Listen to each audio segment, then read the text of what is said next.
Do you want to know a covert narcissist #1 most hidden agenda? Guaranteed. I'm going to go through it with you in this video.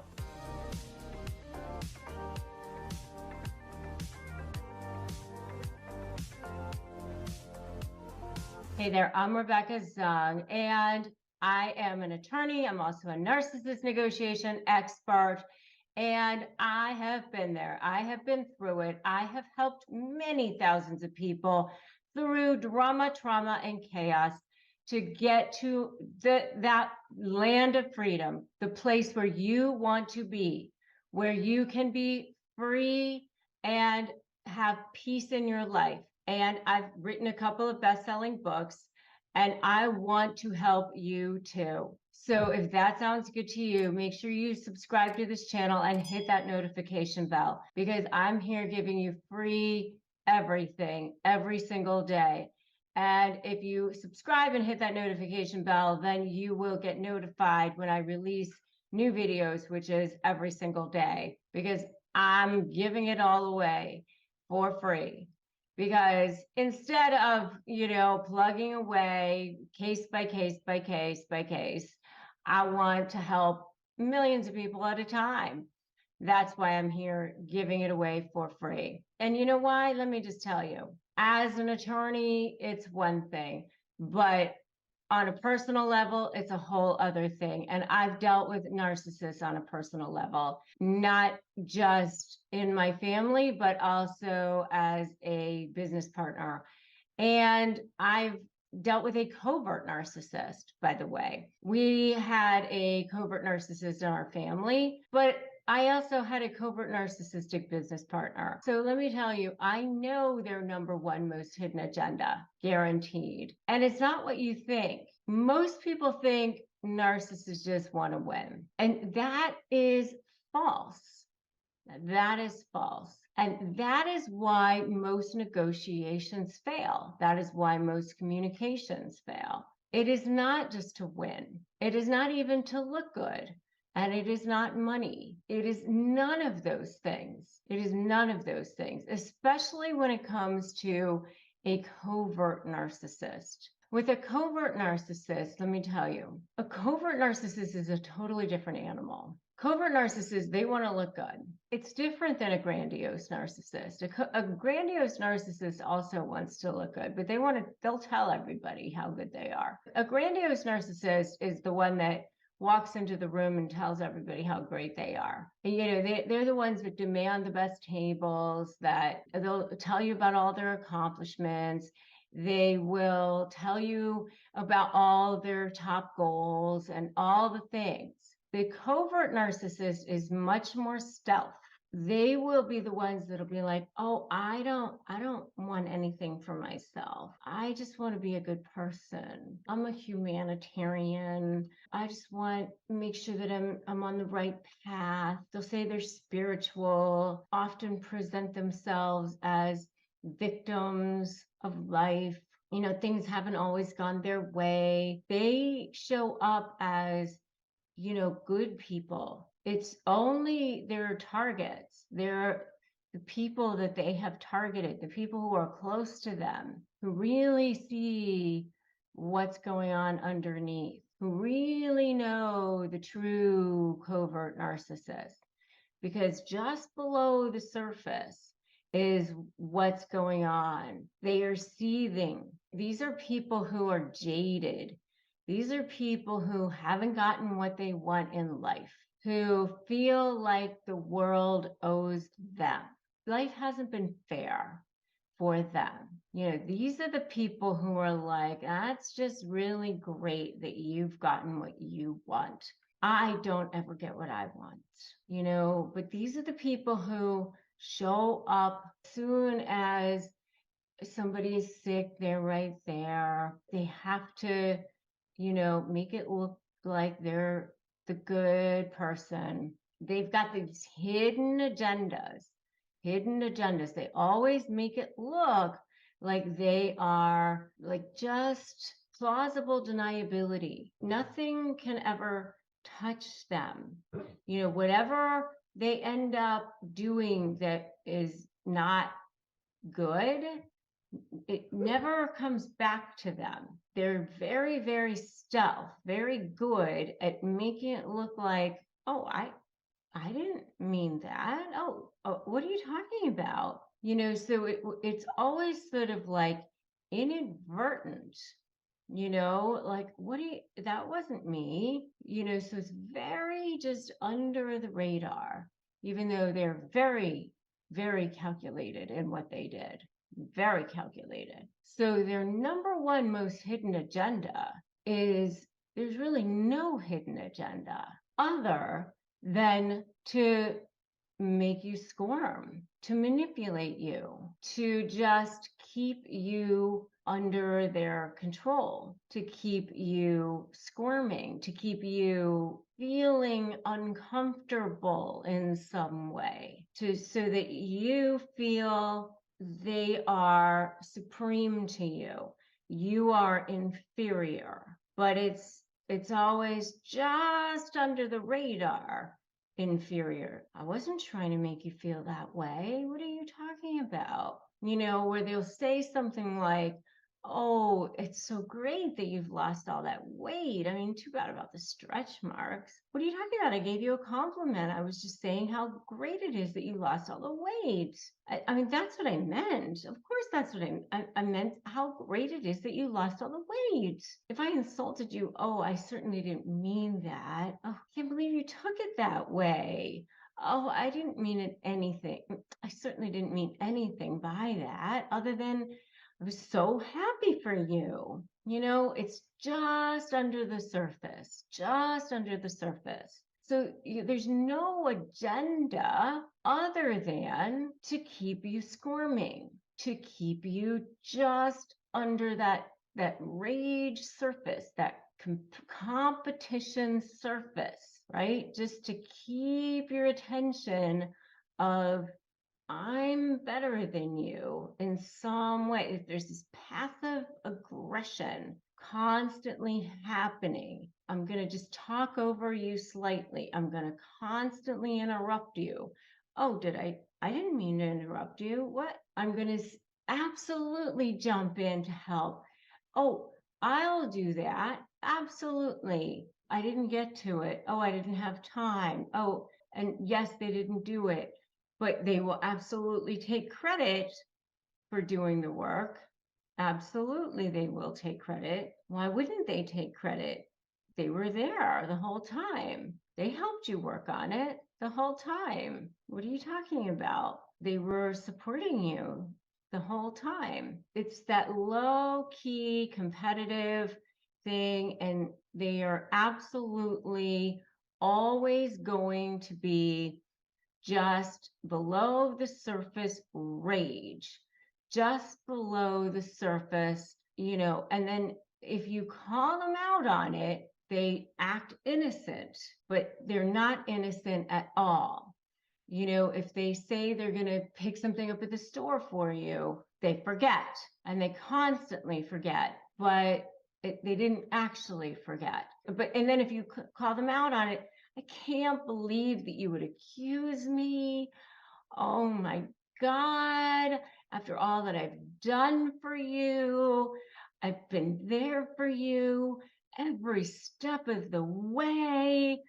I have been the one who has been the biggest voice for you. I have been your biggest fan. They turn into, they are the victim. So that's how it turns around. So, you can never say anything because then they are the victims. So the most hidden agenda, always guaranteed, is to keep you squirming, to keep you under their thumb.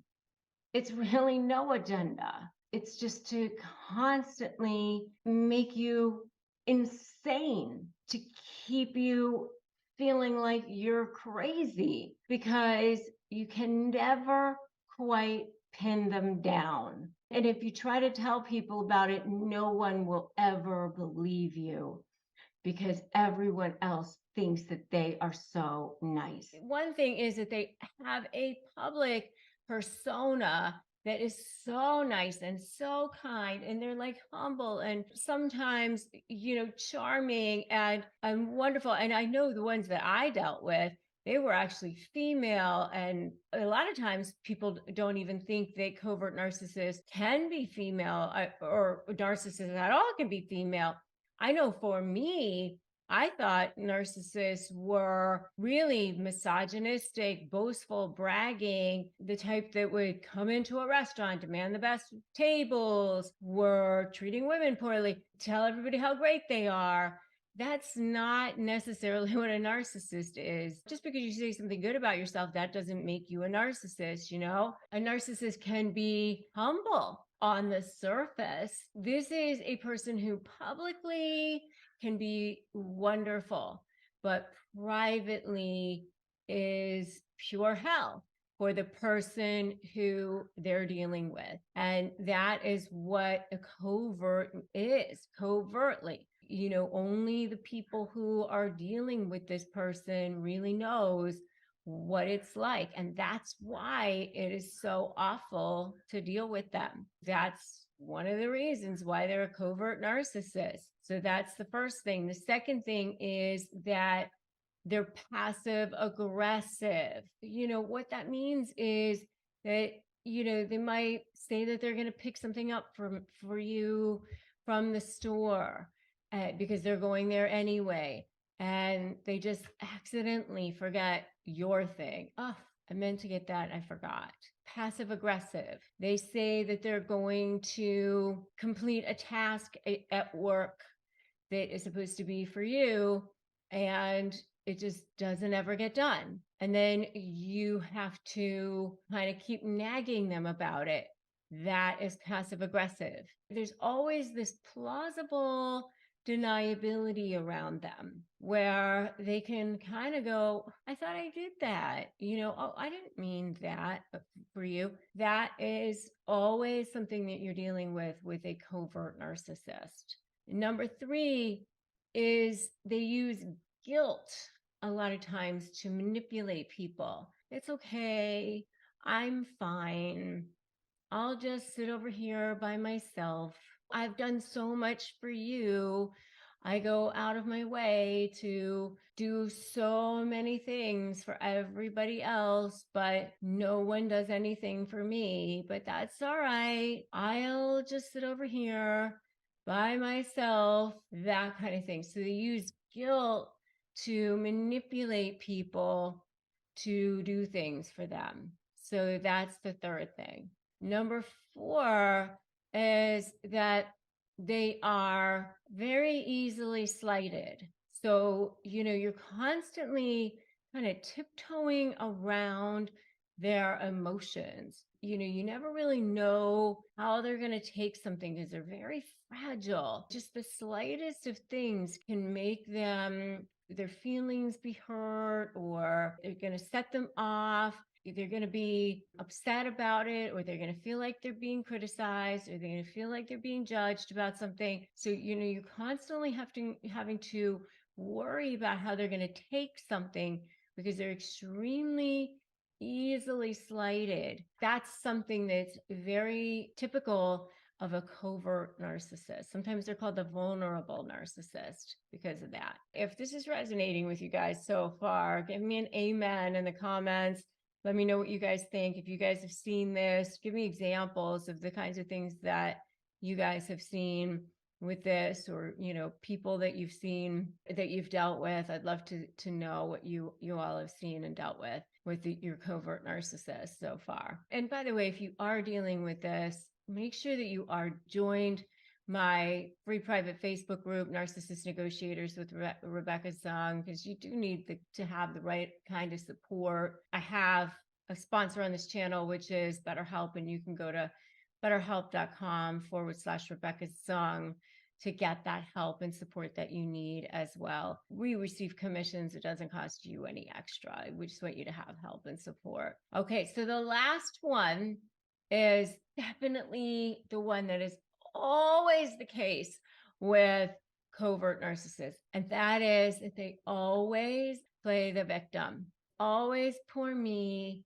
It's always Life isn't fair. And let me tell you, with the covert narcissists that I have seen in my life, they will play the victim to the point they will ruin their own relationships with even people close to them, if necessary, to continue looking like the victim, because it's so important for them to remain being the victim so that they can get sympathy from people. I find it very sad that that's how they get supply. They get supply from being the victim a lot of times. They won't apologize to people because they've got this underlying rage, there's underlying boiling jealousy, rage that's always going on. But it's this anger, rage, jealousy thing happening. But for me, I'm the victim, and they're very good at reversing conversations when you try to call them out on things, at turning it around so that they're the victim because of that guilt thing and the whole thing, so that they're once again the victim. I mean, you can never win with them. If you're dealing with a covert narcissist, it ain't good. And they will suck the life out of you. They will drain you to your core. I've been there. All right. So nice, so kind, so wonderful. Everybody thinks that they are wonderful. They come, they befriend you. They are your best friend. Everybody thinks that they are wonderful. They ingratiate themselves within everyone. But, they're kind of like in everyone's business. They sort of find themselves everywhere they need to be. That's sort of how they are. They just sort of really in touch with everything that's going on, especially if it's a company. They see where the best synergies are. They see where they can collab, and they are really, really great for that idealization phase. They look for those opportunities to attach themselves to the right people. They're excellent opportunists, and they're kind of like meerkats. They're always looking around for that best opportunity and where they can attach themselves to that best person to make themselves look the best. Where can they look the most significant and be seen and be valued the most, right? And they want to be in that spot, that spotlight. If they attach themselves to you, are that person at that moment. So whether it's a business partnership or if you're at work or whatever it is, it's because they have decided that you're the one that should be attached to in that moment. And so if that's the case, then, you're going to be a good one for them. But if all of that aligns, then that's fantastic at the beginning. But once they attach themselves to you, so that's number one, then you start to find, well, number two, they end up not following through on the things that they're supposed to be doing, say that they're going to do things, they end up not doing them. So number two is that they're very, very passive aggressive, assign themselves, or you assign them certain things to do. Where is it?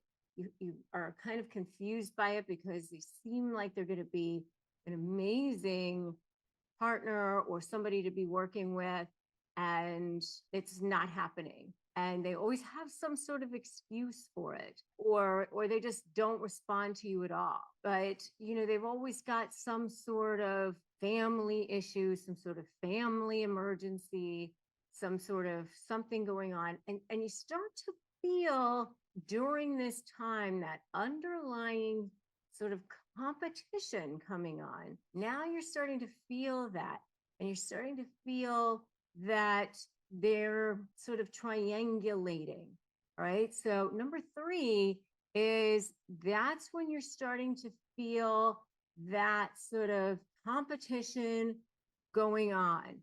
That's where you're starting to feel where they treat you a little bit like they are superior to you. and you are inferior. Little digs, little subtle digs, little subtle devaluing where, they kind of forget things about you on purpose, things that you know that they knew about you.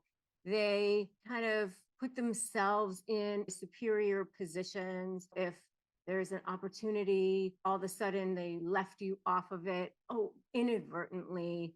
They might have inadvertently left you off of emails for meetings, for information about clients. All of a sudden things are starting to happen. And when you question them about it, they are, what are you talking about? They don't own up to it because, everybody still thinks that they're so wonderful, so nice. And they even say things to you like how much they think of you. It's confusing because the way they're acting is different than the way they conduct themselves.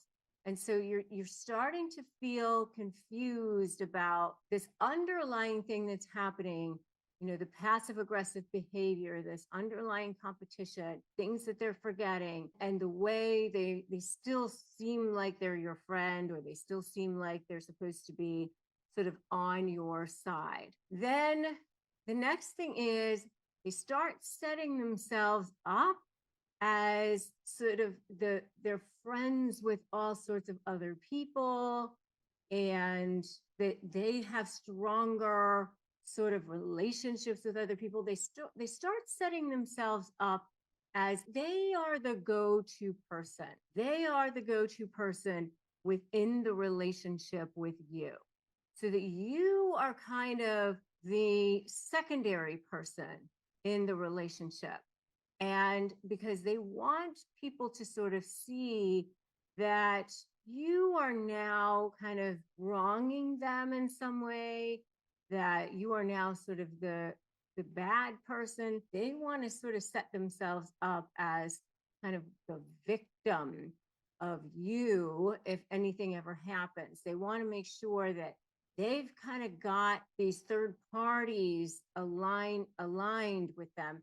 And they want to make sure that you know that these third parties are aligned, so they'll kind of drop it in that how close they are to this person or that person, especially if this person or that person is superior to you, somebody that you look up to, somebody that is perceived to be higher up on the food chain in some way, more famous, more influence.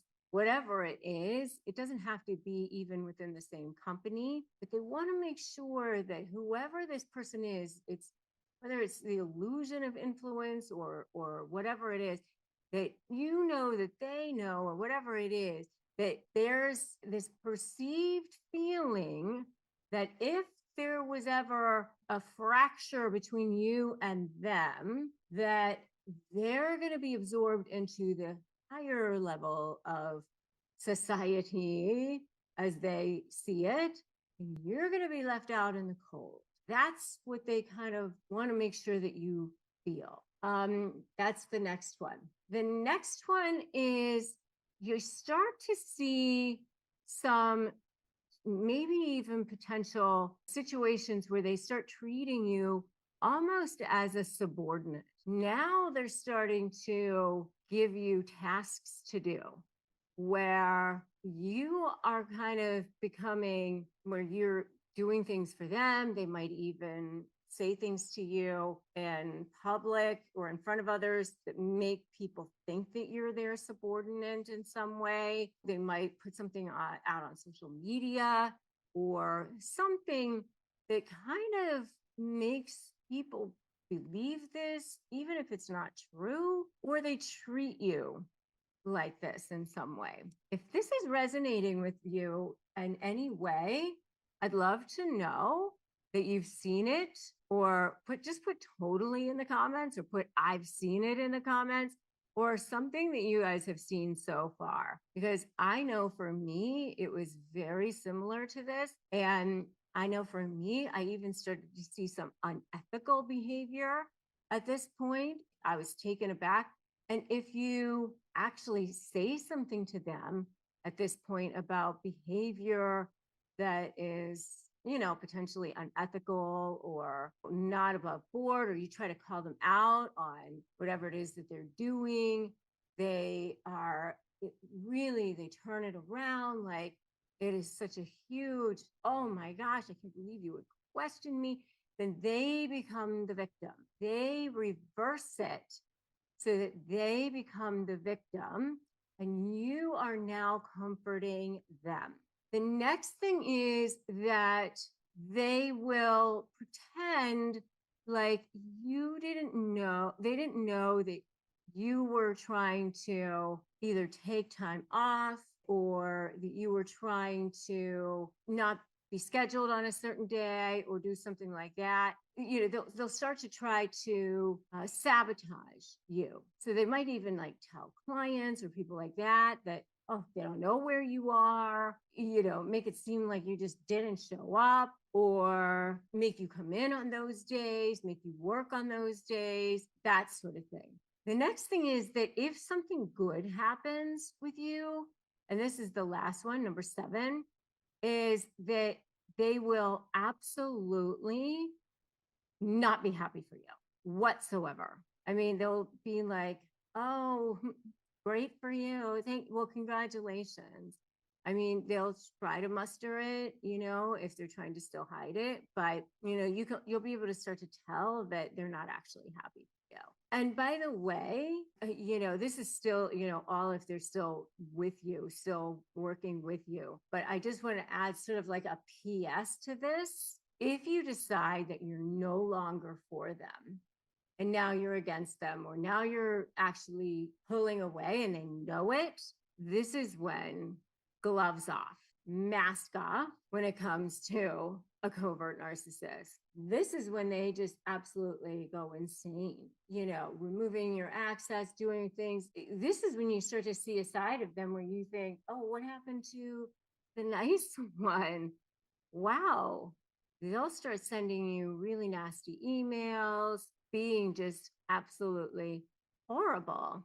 And you think, wow, I didn't even know you had it in you to be like this. And all you're trying to do is actually maybe try to have a cordial end. You try to extend an olive branch. You're trying to be nice, trying to wrap things up in a good way. They will not be able to do that.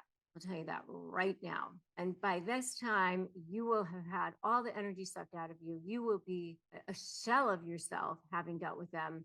And you'll just be, I got to get out of this thing. So believe me, I know. I've been there. I've been exactly where you are. And I can just tell you that the best thing for you is going to be putting those boundaries in place, not talking to anybody, not talking to any of their flying monkeys either. I mean, because they try to, put themselves in this place of a puppet master or whatever. And I can tell you that the other people around them don't see what's going on. And it's just not going to be helpful for you to try to remain in contact with them or the other people in their world. It's better for you to try to cut ties with as many people that are close to that narcissist as possible too, for your own sake, your own sanity, your own soul. Believe me, I have been there going crazy and wondering what in the heck is going on. I did not realize that there was such a thing as a covert narcissist. I thought narcissists were loud, bragging people, people who would boast and tell everybody how great they are, people who would go around demanding the best tables in restaurants, or people who were, men who were misogynistic. I really did not realize that there was such a thing as a covert narcissist, a person who could actually be a female, for example. When I was in a situation where I was in a business partnership with somebody who was female, for one thing, I found myself going crazy and feeling really bad with this person. And this is after I'd had my law practice as a very successful attorney. I've been recognized by US News as one of the best lawyers in America. I mean, had a career. I was so confused about what was going on. I didn't realize that person could be a narcissist until somebody had actually pointed out to me that that's what this person was. And so I think it's important for you to also understand what the differences are between a covert and an overt narcissist. I mean, they're both narcissistic, meaning that they have these underlying feelings of emptiness inside. They don't feel any sort of value inside. They're trying to get all their feeling of value from external sources, but they go about it in very, very different ways. The grandiose or overt narcissist goes about it in very overt ways, very grandiose type of personality, whereas the covert narcissist is a much stealthier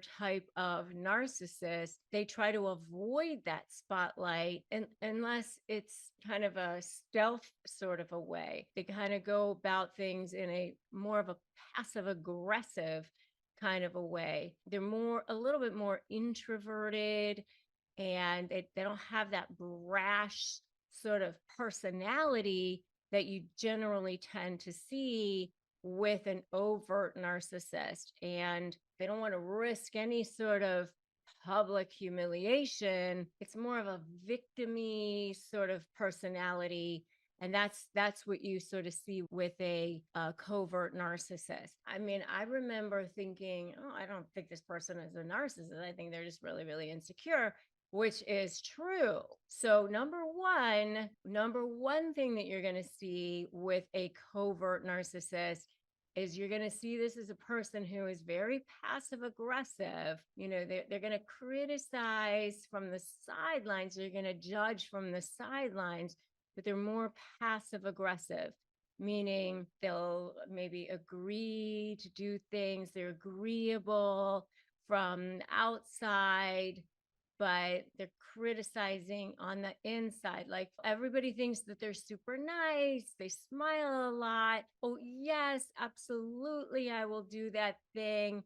But then they maybe just don't follow through. They just don't do it. Or they might inadvertently leave you off of that email at work. Oh, I thought I put you on there. I didn't mean to leave you off. You know, it's very passive aggressive types of things where you're finding yourself, should I say something? Should I not? That's the sort of thing you'll see with a covert narcissist.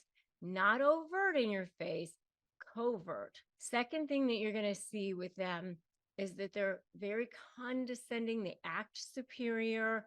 But again, very underlying. They'll belittle you in a covert sort of a way. Oh, that's so great that you've lost all that weight. I mean, too bad about the stretch marks, but I mean, my gosh, so great that you did that. You know, kind of condescending, sort of superior, often a little bit sarcastic, belittling you, but just under the surface, it's I'm so nice. I just gave you a compliment. I'm so sorry if you took it that way. They've always kind of got this plausible deniability right there.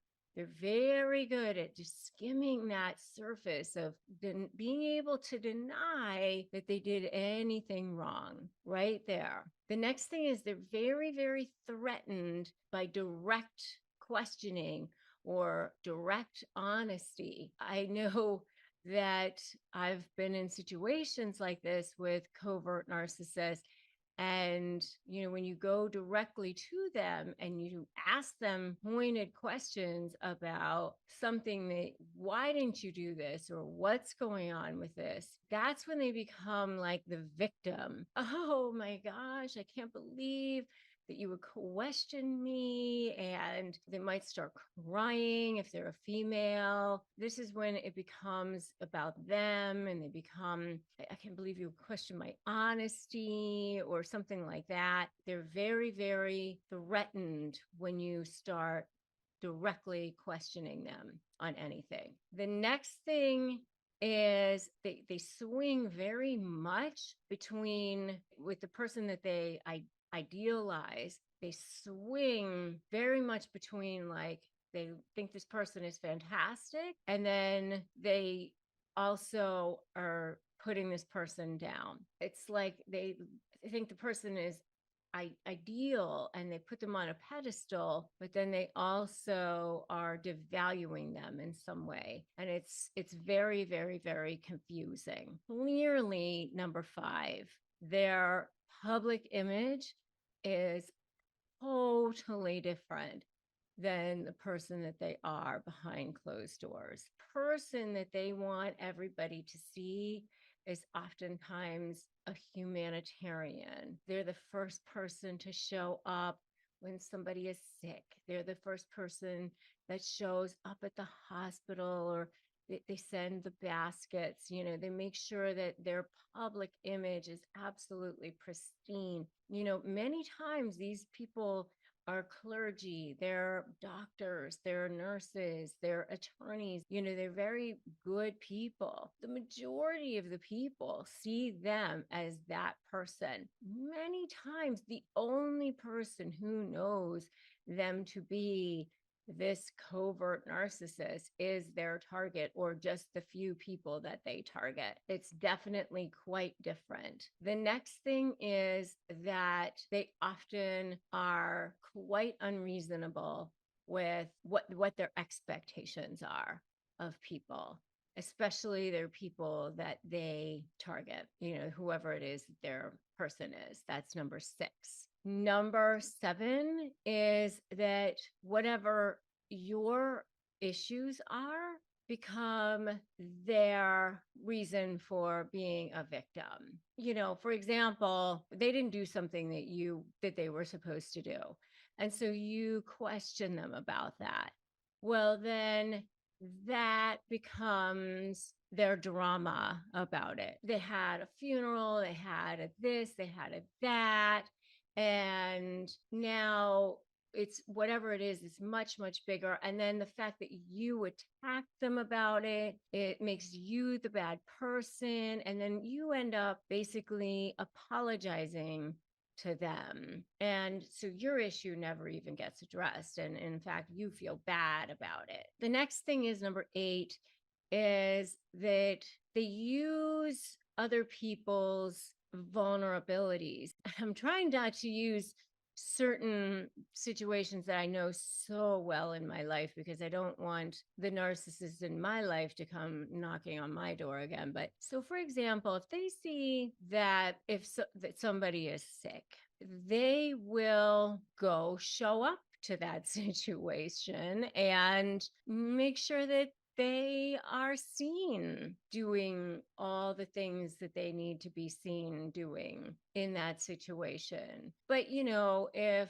there's not an audience, then they won't be there. They like to use other people's vulnerabilities for their own use. The next thing is extremely, extremely reactive to any kind of criticism.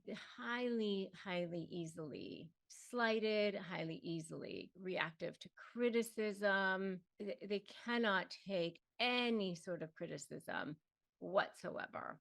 The next thing is that they oftentimes fake illnesses, fake injuries. I know some that are often chronically ill or chronically injured because they get attention for that. They get attention from not just their spouse, but they also get attention from others in the community or people around them. And so they are just chronically sick so that they can get people to have sympathy for them. Covert narcissists like to be the victim. Sometimes they're even called the vulnerable narcissist, because a lot of times they can be downtrodden or that sort of thing. It's sad. Honestly, it's so sad. And, I want you to put that in the comments. It's so sad. So sad. even though, yes, it can be draining for you, honestly, you have to be sad for them because that's how they live. They will honestly, many times, compromise a relationship with their own family members in order to continue to get attention from others because they would rather have that. So the next one is they will stonewall people. In other words, they will just stop talking to people completely. If that is what they need to do, then that is what they will need to do. The next one is they completely have no introspection whatsoever, no self-awareness, no, like, let me take a look at my behavior. Let me take a look at how I need to be responsible for how I might have caused hurt or harm to this person and might need to apologize to this person and really have empathy for that. A lot of times you might just hear platitudes from them. They're just not aware of how their behavior actually impacts others. The next one is they're extremely envious of others, constantly looking at how other people are living, what they're doing, comparing themselves. And there's this underlying rage about it, underlying jealousy about it. They can't be happy for somebody else. If somebody else actually says something about, look at what I've done, or look at what my child has done.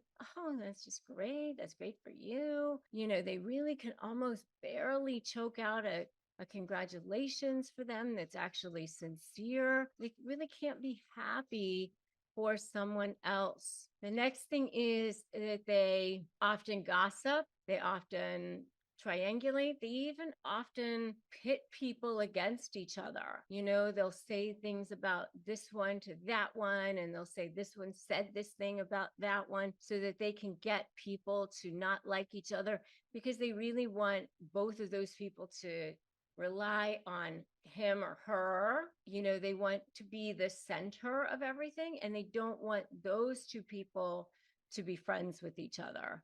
So they kind of gossip, but also want to divide people and keep people just friends or relying on them. That's that. The next one is they constantly need reassurance. How did I do? I want acknowledgement. Look at all the things that I did for you.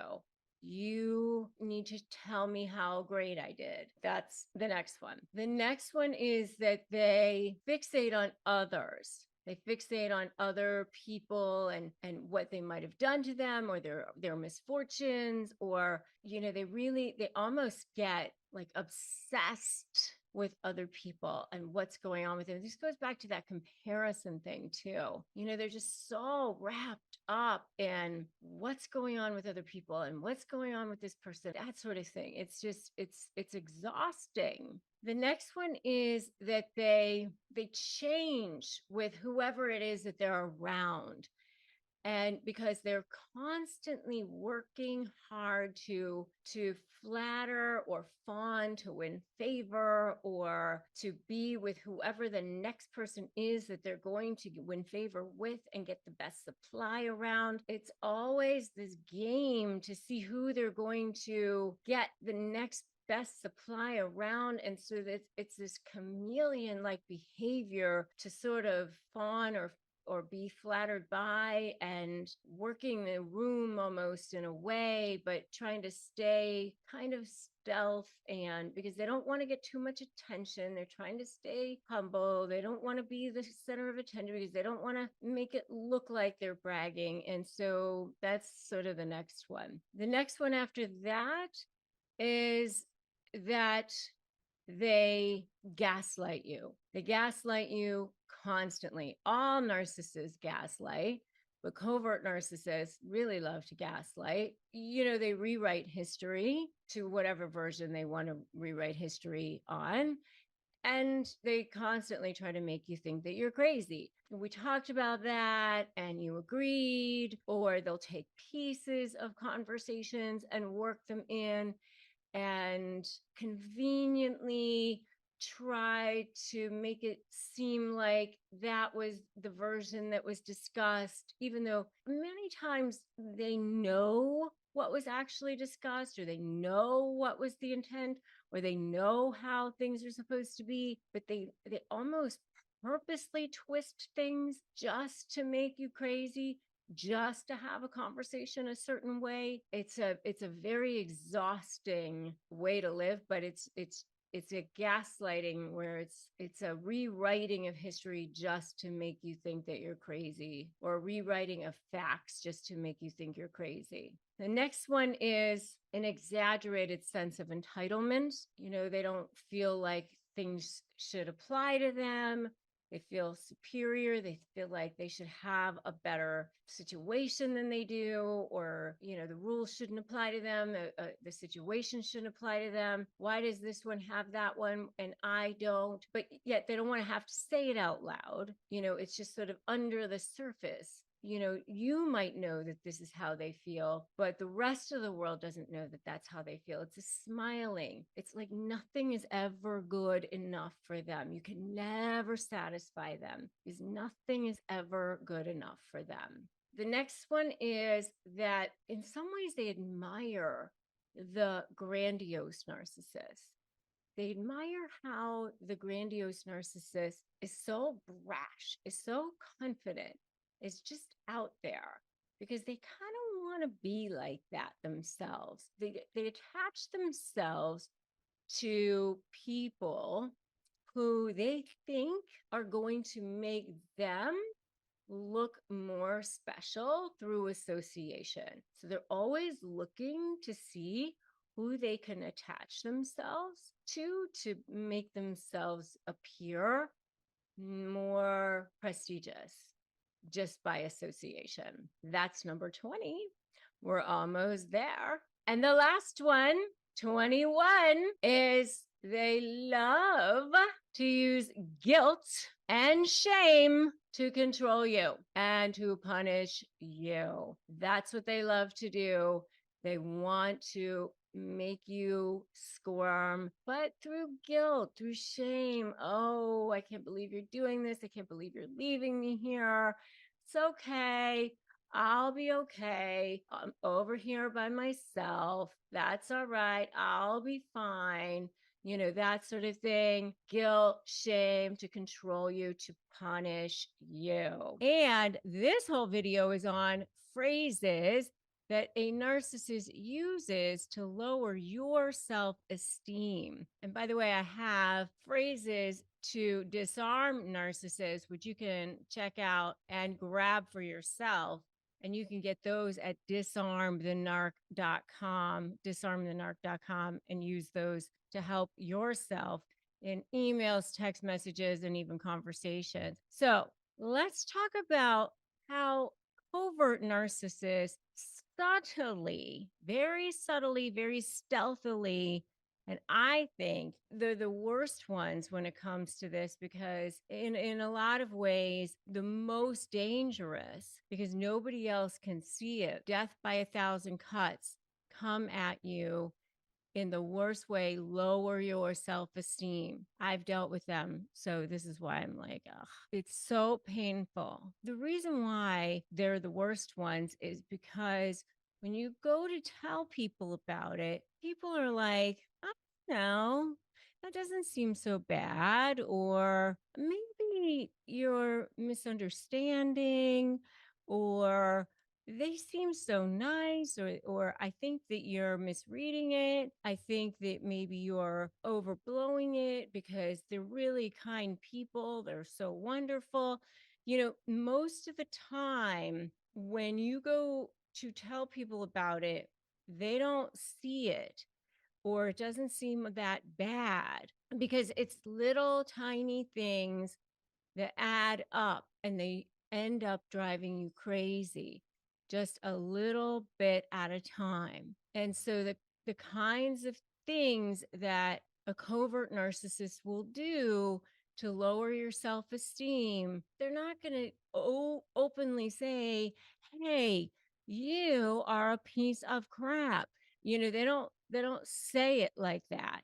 It's tiny tiny little things like, "Wow, you look great since you lost the weight. Oh, too bad about those stretch marks. But, I'm sure you can get rid of those, over time. But I mean, you look great." Like it's like little things like that. Or, you've definitely lost that baby weight. I mean, and you have a little ways to go, but you've come a long way. It's like little things like that. Or they might say something like, super mean, and then they'll say, "Oh, I was just joking. Oh, you can't take a joke," or, "How come you're so oversensitive?" Something like that. And a lot of times, if you're in a relationship with them, you can tell that they're not happy for you. There's that undercurrent of competition or passive aggression. Like if something good happens to you, they'll be like, "Oh, that's great for you. That's wonderful. Congratulations." And, when you question them on it, "Aren't you happy for me? I just said I was happy for you. I just said, congratulations. Yes, congratulations. Congratulations." And then when anybody questions it, they can say, "I said congratulations." And then they'll even be the first ones to maybe have a party for you and make it seem like they're so happy for you. But you know that there's this undercurrent that they're not, that there's this thing. And that they actually weren't happy for you. I mean, I remember, having this person in my life who was a long time partner, and she would say, "Oh, what was the name of your book again? I can't remember." And it was like meant to be a dig. She knew it was meant to be a dig, and I knew it was meant to be a dig, but nobody else could see that. You go to tell somebody about that, and everybody else in the world would be like, "Why is that so bad? That's not a big thing." But little things like that add up over time, and you know that that's what it's meant to be. Or if somebody says, "Congratulations on your new home. Oh, I see that it's on the water. I mean, you're going to have to deal with the mosquitoes, but that's a bummer." You know that that's what that's meant to be, is like it's meant to be a dig, but other people won't necessarily see it that way. Or a covert narcissist might try to guilt you into things. They might say, "You just go on and have fun. I'll just stay here. It's okay. I'll be fine. Don't worry about me." And that that's like to make you feel bad, and to also sort of lower your self-esteem, especially if you are a child of a covert narcissist. And another way that they try to lower your self-esteem is to try to make you feel bad in another ways, like nothing you ever do is good enough.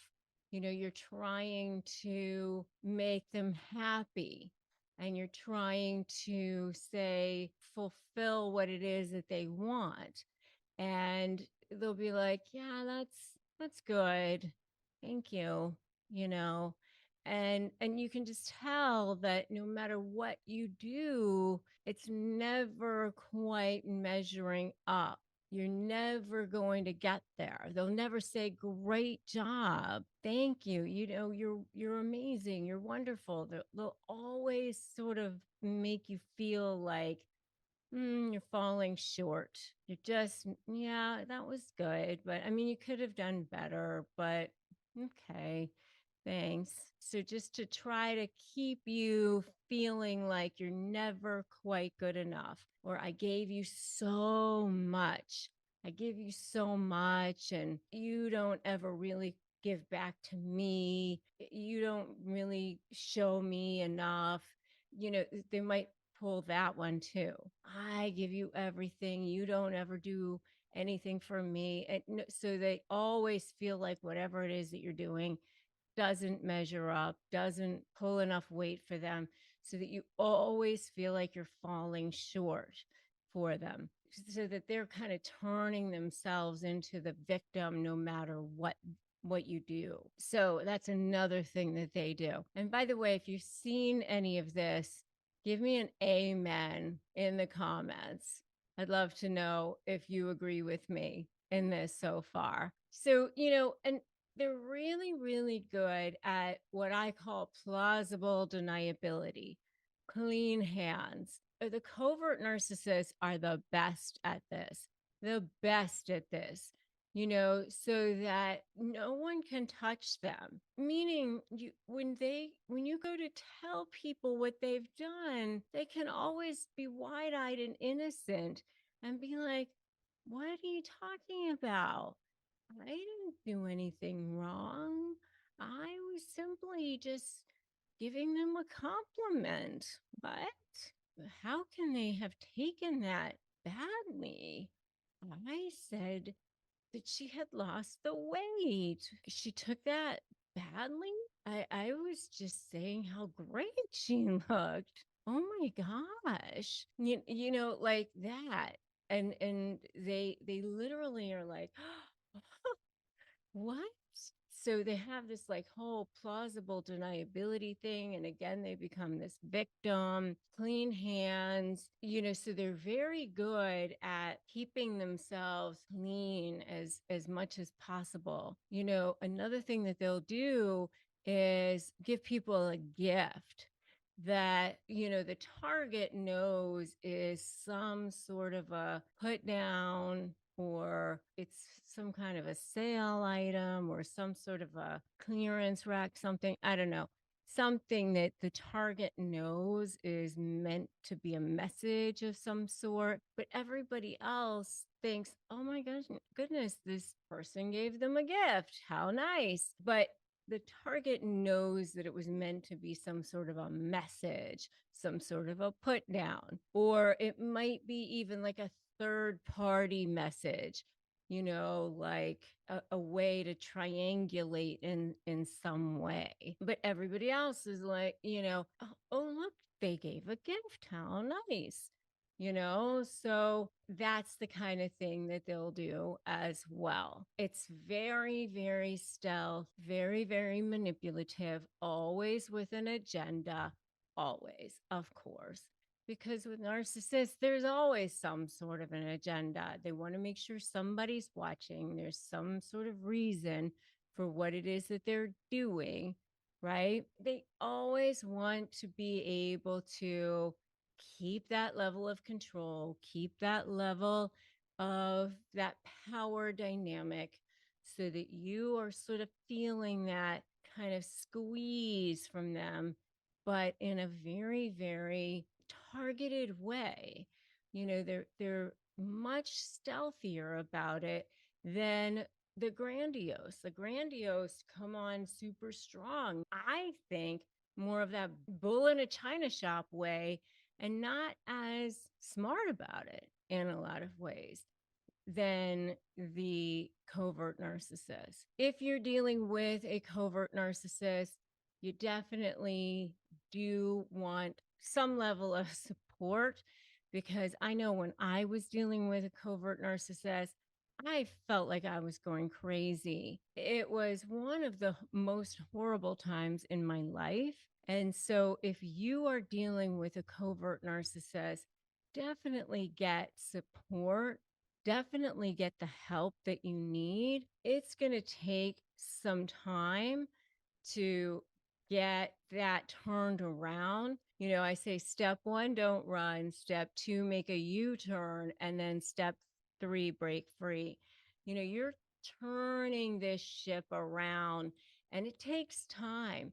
You weren't conditioned overnight, and you're not going to be deconditioned overnight. But when you're negotiating with a narcissist, you have to turn things around so that you can start feeling that power dynamic shift. Let's talk about 3 examples of narcissists who play the victim. And really, narcissists who play the victim are a form of covert narcissist. And if you want to know more about the covert passive aggressive narcissist, you can definitely check out my video on that topic. And this is really my least favorite in a lot of ways because I had to deal with a covert passive aggressive narcissist as a business partner myself. So let's talk a little bit first about narcissists, and then let's talk about a covert passive aggressive narcissist, because I think it's really important that you understand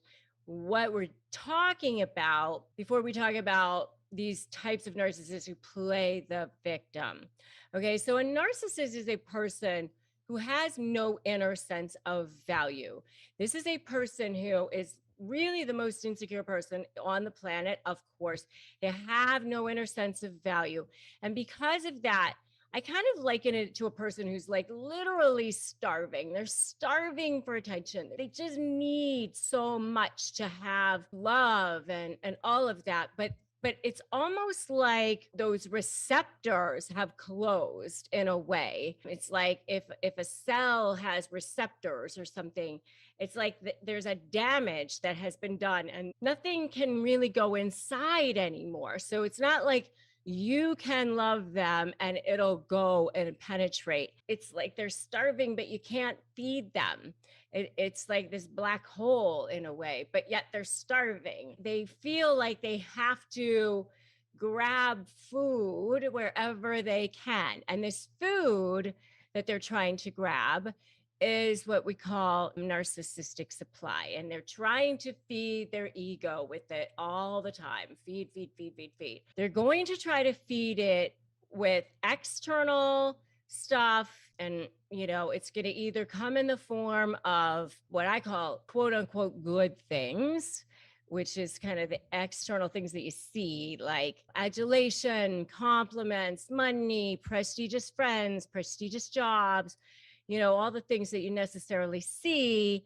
And then there's like what I call the dark underbelly of narcissistic supply, which is things that they wouldn't necessarily want people to see, which is the devaluing people, degrading people, treating people poorly. And they wouldn't necessarily want people to see that they treat people badly all the time. They know that they shouldn't necessarily do that. So usually they do that in private or whatever. We're going to get into this, the ones who play the victim here in a second. So those are, how they get their supply in a lot of ways. Okay. And then there's like the covert narcissist, the overt narcissist, all those sorts of things. Okay. And it is a bit of a spectrum. And when you're going to negotiate with them, which is what I focus on, it's a very special type of situation because it's not like a give and take the same way as when you're dealing with a normal, reasonable person. You can't have a situation the same way. You do have to deal with it in a very different way. Okay, so let's talk about these narcissists who play the victim. These are the ones who aren't the ones out there bragging and boastful, telling everybody how great they are. They are the ones that are much more tending to be what I call more passive aggressive. They seem more downtrodden. So the first one is, I'm not good enough. This is the one that's like, they're always putting themselves down. I'm not good enough to play that game, or I'm not good enough to go date that person, or I'm not good enough to go try out for the play, or to go apply for that scholarship, or whatever it is. But a lot of times, this particular narcissist is doing this because they are trying to get people to pay attention to them. And it's a way of manipulating. It's a way of manipulating people around them. And sometimes they do it to pit people against each other. And sometimes they do it to get people to feel guilty. Sometimes they do it to get people to not do things that they would normally do, or like have a life or whatever. So this is number one, the I'm not good enough narcissist. Number two is the you're the bad one. This is the super guilt trip one. So this is the one that is always on their high horse because maybe you cheated at one point or something. And so they get to lord that over you for the rest of your life. And because of that, they never have to ever look at anything that they ever did. One of the perfect examples I've seen of this is when I was practicing law and I practiced divorce law. I would see, for example, a situation where a husband would be, unfaithful. The wife would get to tell everybody that the husband had been unfaithful and the person was the bad one. And, she got to play the victim. But what she didn't mention was that, she had sex with the husband in like 5 years before that. And that the husband, by the time he had been unfaithful, it was because she hadn't had sex with him in several years. And should he have probably left the marriage long before that, maybe, and there's a lot of things that go into that, but she got to play the victim because of that. And so, she got to be on her high horse because of that. And so she got to play the victim. He was the bad one. So that's number two. Number three is the poor me narcissist. This is the one that uses their sob stories as a reason to not have a life, as a reason to never do anything with themselves, right? Like they constantly have attention for themselves because it allows them to continue to get attention that way. And, there is a payoff sometimes for being the victim. And, for those of you who are out there watching this, I want you to listen to this sometimes, because as long as sometimes you allow yourself to be the victim, or that you point the finger at the other person as being the villain, then that continues to have you be the victim. And I want you to remember, I'm not saying that you're the narcissist at all, by the way, but I'm just saying, don't continue to have yourself be a victim either. But I'm saying that sometimes people who keep themselves stuck in these situations are because they are narcissistic, and it's because they know that it keeps them having attention for themselves and they use it to be manipulative. And I know that there's somebody that, my husband and I have in our lives that, uses sickness and uses sob stories as a way of manipulating people in their lives, and uses it to manipulate friends and family and that sort of thing. And it's just not okay, especially when they use it as a way of passive aggression, uses it as a way of pitting people against each other. And that's what you see sometimes with narcissists. One secret tactic that is guaranteed to put a narcissist in their place is narcissistic fluffing. And I know this seems so crazy, but it's bartering to get what you want. I call it fluff for favor, vomit later. So what you do is you ethically manipulate the manipulator. You go up to them and you say, hey, can you do the QuickBooks? You are so much better at it than I am. And so then you get something that you want. They do it. And then, if you need to go vomit or shower later, that's fine. But you got something that you wanted, and it puts them in their place. You got something that you wanted, and they're none the wiser, right? So it's a little secret tactic that's guaranteed to put them in their place. You take your ego out of it. Fluff or favor, vomit later. So that's one secret tactic that's guaranteed to put a narcissist in their place.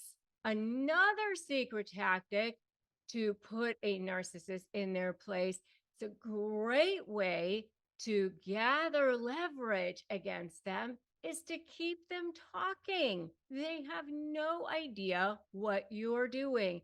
They love to talk about themselves. They love to tell you all about what's going on. And then you will figure out what's actually motivating them. Remember that what really motivates a narcissist is how they look to the world. What I call diamond level supply. That supply that feeds them, that motivates them, is their ego.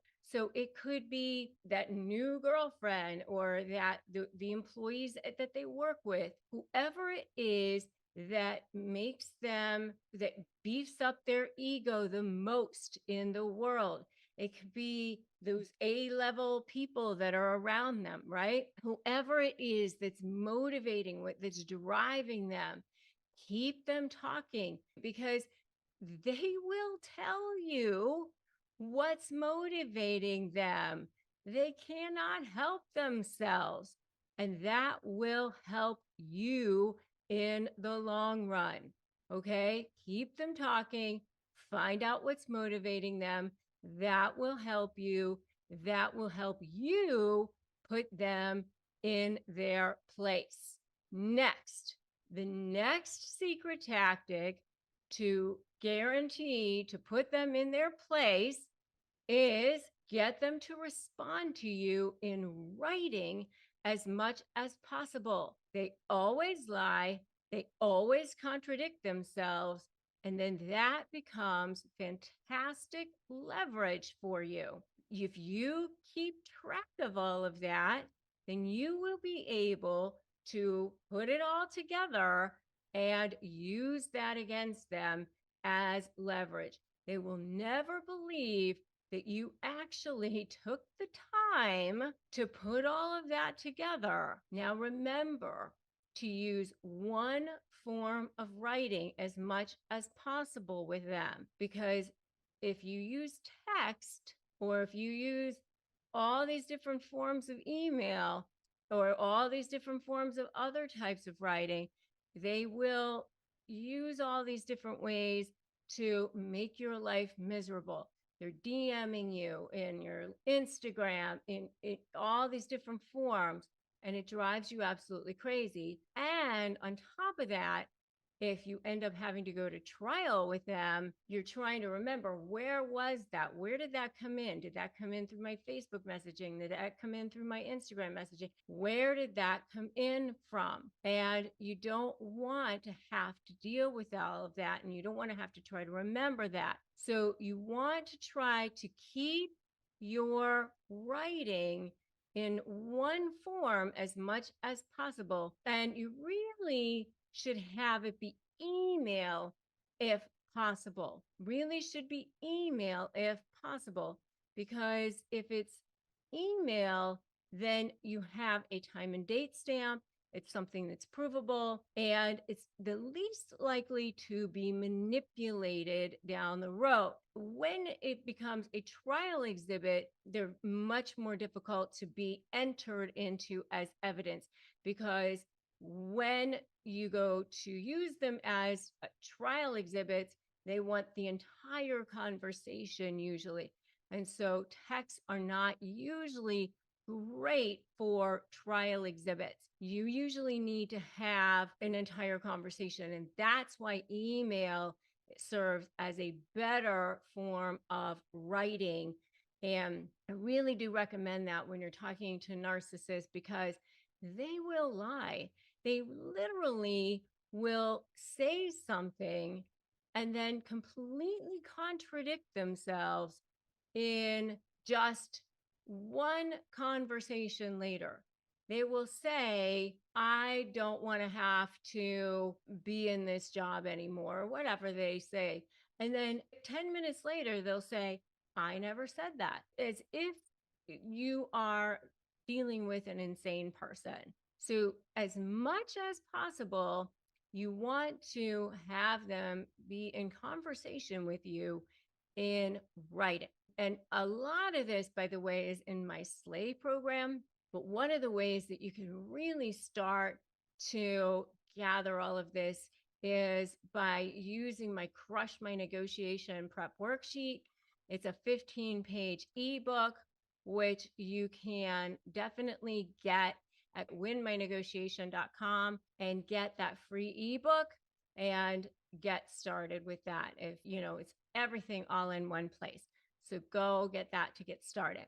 Okay, so number 4 is call them out when things aren't adding up. When they literally just say, I didn't say that, you can just say, but you did. You have the right during conversations to say, I can see that you are saying things to me that aren't truthful, or we can resume this conversation when you're ready to have a conversation with me that is truthful, or something like that. I mean, call them out when things aren't adding up. But you do need to be careful, because if you are dealing with somebody who is volatile, then you don't want to put yourself in any kind of harm's way. You certainly don't want to do that. Other thing I do want to caution you on with this particular one is that if you are going back to number 3, where you are catching them in lies in their writings and things like that, you don't want to let on that you know what you have. All right. So be careful about that. The next one is act like you don't care. That so is guaranteed to put them in their place, because if you don't care, then it just absolutely drives them bonkers. They just can't stand it when you don't care what's going on. Nothing drives a narcissist crazy like your complacency, like your apathy. That's the one thing they want more than anything, is your rise, you to be engaged with them. But if it's sort of like a pushback thing where you're not pushing back, then they don't have anything giving them that supply. If you see the truth in what I'm saying so far, put truth in the comments below, because you know that what I'm saying is the truth. The next secret that's guaranteed to put a narcissist in their place is stop defending yourself. When you defend yourself, you are literally saying to them that there is something there. You're giving credence to their arguments. And you definitely don't want to do that. Never explain, never justify, never overshare, never defend yourself. You can stand in your power. When things are filed, motions are filed, when letters come over, I know that that's your first inclination, is to go, oh my gosh, you want to defend yourself on everything, point by point by point. I know I do too, but do not defend yourself. That's number 6. Another secret tactic that's guaranteed to put a narcissist in their place is to stand your ground when they try to move goalposts. Certainly don't negotiate against yourself. I've seen people do this all the time. Well, they haven't responded. Let me go back and maybe reduce or something. No, stand your ground, especially when they try to move goalposts. You stay firm. Do not allow them to do that. When they move those goalposts around, they are jerking you around and they're getting supply from that, and don't allow them to do that. They're doing that because they want to see that rise from you. Don't allow that. Let it go. The next thing is to create strategy before making your moves. It is so common when you're dealing with a narcissist to feel you're constantly in survival mode, and you just are swinging all the time, and you feel like you're just putting out fires constantly, and you don't have time to sit back and create a vision and to create an action plan. But you need to create that strategy before you make your moves, and then you will be standing in power, and you will actually get to the goal of where you want to go. It will be so much more powerful for you.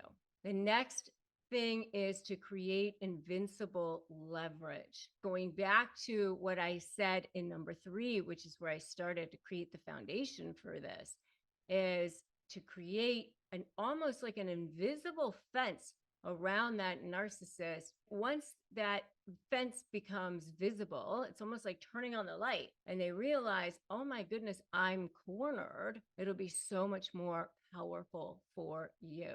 I'm setting you up for the SLAY methodology here. You see that? Strategy, leverage, anticipating where they're going, being 2 steps ahead of them. And then finally, number 10 is focusing on you being on the offensive, your incredible 100% super powerful mindset. You have to believe that you can win before anybody else can help you. But if you don't believe that you can win, nobody can help you. You have to believe it. And then that's the most powerful secret tactic that's guaranteed to make sure that you are going to be the most powerful person in whatever room that you stand up in. Because let me tell you, there are always going to be narcissists in this world. They will always be toxic no matter where you go.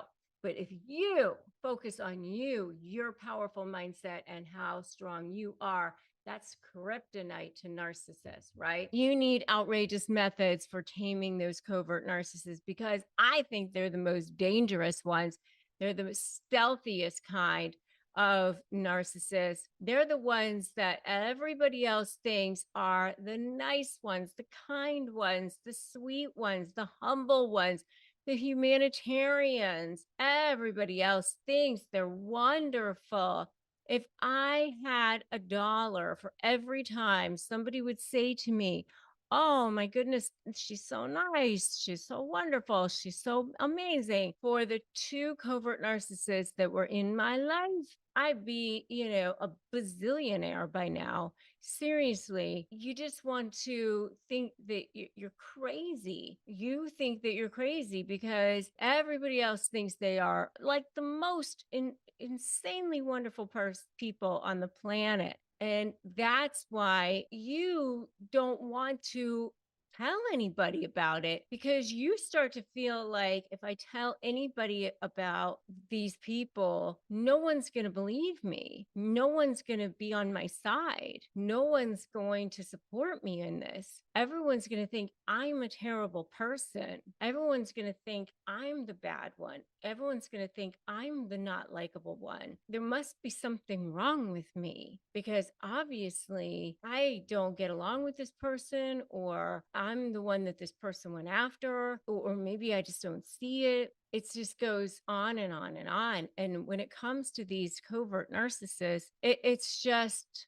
the most nightmarish experience of your life, because they are passive aggressive, because the methods that they use are so incremental, so tiny, so under the radar. And the way they do it is their hands remain clean. In a law setting, we used to call it like, are your hands clean? And that's the way I look at it with these covert narcissists. They keep their hands clean. They're able to do things in such a way that they don't have anything coming back to them, that plausible deniability, so that they can sit there and go wide-eyed and innocent. What? Not me. I didn't mean it like that.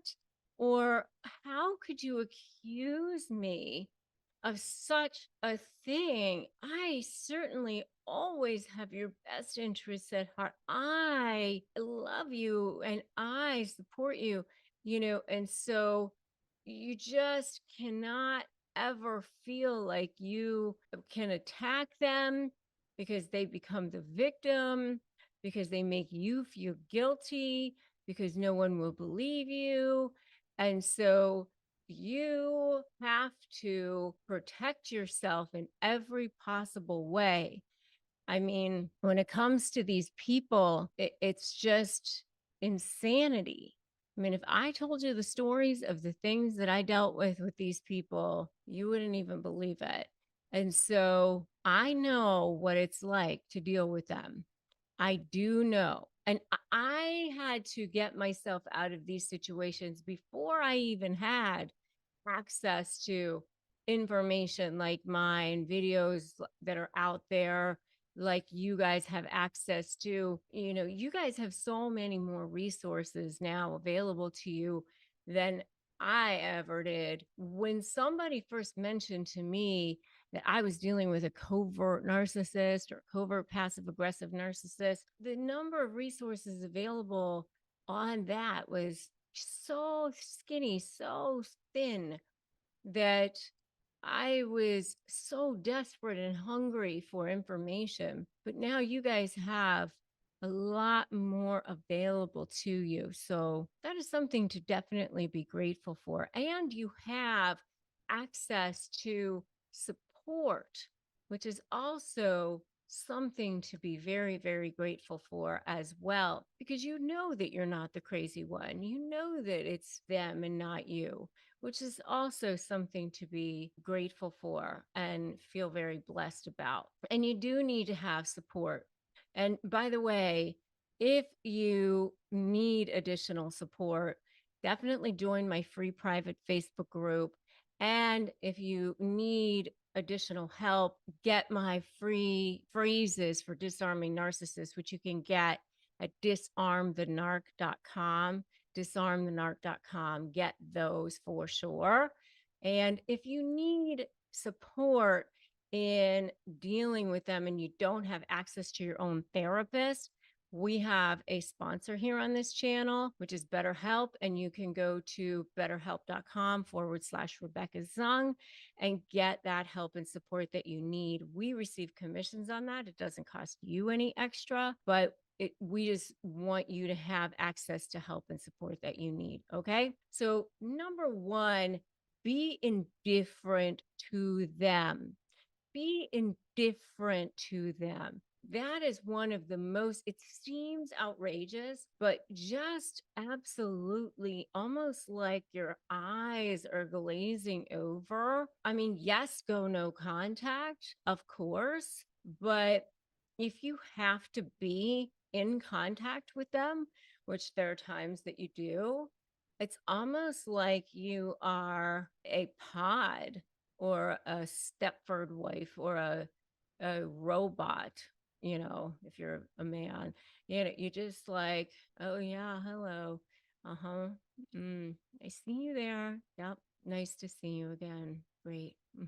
You're just almost like a robot in interacting with them. You're just completely indifferent. I see you, anything about you doesn't affect me. I'm not bristling in any way. I'm not upset in any way. I don't feel like running. I don't have any sweat on my forehead or my nose. I just am going about my day. That's number one. You're just completely oblivious. That's the kind of thing that I did. They will step up their game and do more and more outrageous things to get your attention. And you're just outrageously like, okay, I see that you're showing up at this outrageous place that you totally don't belong at. Okay. Hello. I see you here. That's nice. Ignore. So that's number two. Ignore any and all attempts by them to get a rise out of you, to get attention from you, to get supply from you in any way, shape, or form. So they're going to try to get supply from you. They're going to befriend your friends. They're going to start showing up at crazy places. Suddenly now you notice that they're friends with this person, or now they're hanging out with your other family members, or just crazy things to try to get you to have some reaction. And you're just going to be like, okay, Great. That's wonderful for you. Congratulations. Wonderful. Good for you. You know, nothing will be of any interest for you that is anything, wonderful. Like it's all the same, as if you're just drinking your morning coffee and eating your cereal. Every single thing is exactly like that. Every single thing. Ignore any and all attempts to get any rise. It's all like this for you. Every single thing that they do. Everything. It's just like you're reporting the news. Oh, I see that you're doing this now. Never explain, justify, or overshare. You're just reporting facts. You're just looking at things. You're observing. And you're just like flat like that. Okay. That's number 2. Number 3 is you're going to block all channels of communication. Every single thing. Block them on social media. Block every single thing. This is what I did. You block everything. You do not want to see them in your feed. You do not want to look at them. You do not want to be triggered by them. You don't want them looking at you. You don't want them showing up in your email. You don't want them texting you. Make it so that their emails go directly to your junk box. So block all channels of communications and their minions also. You don't want their little minions contacting you. Block them. Put that in the comments right now. Block them. Number 4, succeed beyond their wildest dreams. You make it so that you are so successful and so beyond what it is that they ever imagined that you don't even care what it is that they're doing because you don't need them. You don't need their supply. You don't need their validation. You don't need any conversations with them because you don't need any kind of supply from them at all. Who cares about anything with them? That's super outrageous. That will tame them completely. And number 5, this will tame them beyond tame them. This is the worst one of all and the best one for you. Wipe them from the CPU of the memory of your brain like they never existed. Who cares? Because you just move on with your life. You are successful beyond your wildest dreams. You have blocked them from all channels of communication.